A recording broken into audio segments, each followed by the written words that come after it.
عندما يذكر اسم ليونيل ميسي يتبادر إلى الذهن سحر لا يضاهى على أرض الملعب. لحظات من التألق الخرافي التي لا تشهدها الملاعب إلا من أساطير كرة القدم.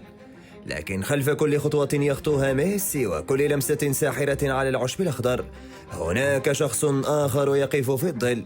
إنه ياسين الشويكي، الحارس الشخصي الذي يضمن لميسي الأمان ليبدع في الملعب بعيدا عن أي تهديد. على الرغم من أن الشويكي يظل دائما في الظل إلا أن حضوره لا غنى عنه. هو الرجل الذي يرافق ميسي في كل خطوة من خطواته سواء في الملعب أو خارجه. لكن الشويكي ليس مجرد حارس شخصي عادي، هو جندي سابق في البحرية الأمريكية خاض معارك حقيقية في العراق وأفغانستان. هذا الشخص الذي عرف الحياة القاسية على جبهات القتال أصبح الآن مسؤولا عن حماية أسطورة رياضية تسلط عليها الأضواء في كل مكان. الشويكي ليس مجرد حارس عادي لمهمة حماية، بل هو أسطورة في حد ذاته. قبل أن يكون حارسا لميسي كان رياضيا محترفا في فنون القتال المختلط والتايكواندو والملاكمة. جرى تدريبه على أعلى مستوى في رياضة الدفاع عن النفس، ومن هنا بدأ اسمه يلمع في عالم الحماية الشخصية. في صيف عام 2023 قرر ديفيد بيكهام مالك نادي انتر ميامي اختيار الشويكي ليكون الحارس الشخصي لميسي بعد أن أدرك مدى الكفاءة التي يتمتع بها. وعلى الفور بدأ الشويكي في مهمة تأمين ميسي على أكمل وجه سواء أثناء المباريات أو في الحياة اليومية. ورغم أن الكثير من الناس يتابعون ميسي بحماس من مدرجات الملاعب أو عبر شاشة التلفاز، فإن الشويكي هو العين الساهرة خلف الكواليس. هو الحارس الذي لا يراه أحد لكنه موجود في كل لحظة ليمنع أي تهديد قد يطرأ. الشويكي لا يتوقف عن الحركة، لا يرفع عينه عن ميسي أبدا ويتبع خطواته بدقة وكأنما يحرسه من غزاة الملاعب. لكن نجاح الشويكي لم يأتي من فراغ. مقاطع فيديو انتشرت مؤخرا على منصات التواصل الاجتماعي تكشف جزءا من تلك الجهود المكثفة التي يبذلها الشويكي. في أحد الفيديوهات يظهر وهو متمدد على قضيب حديدي يتلقى ضربات عنيفة على بطنه باستخدام إطار ضخم.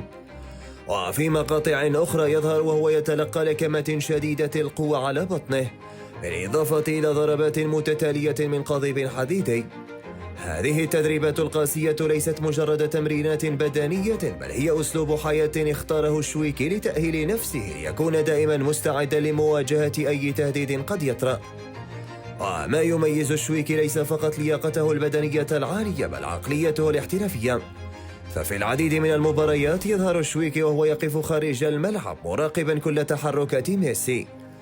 وحين يحاول أحد المشجعين الاقتراب من ميسي بهدف التقاط صورة أو حتى لمجرد التحية، يكون الشويكي هناك يبعده بكل هدوء لكنه بحزم، وذلك لضمان عدم إزعاج النجم الأرجنتيني. أما في الملعب فلا يكاد يظهر إلا في اللحظات التي يكون فيها الأمن على المحك. ومن المشاهد المثيرة التي انتشرت على مواقع التواصل الاجتماعي يمكن ملاحظة الشويكي وهو يتدخل بسرعة فائقة في حال وجود أي خطر يهدد ليونيل.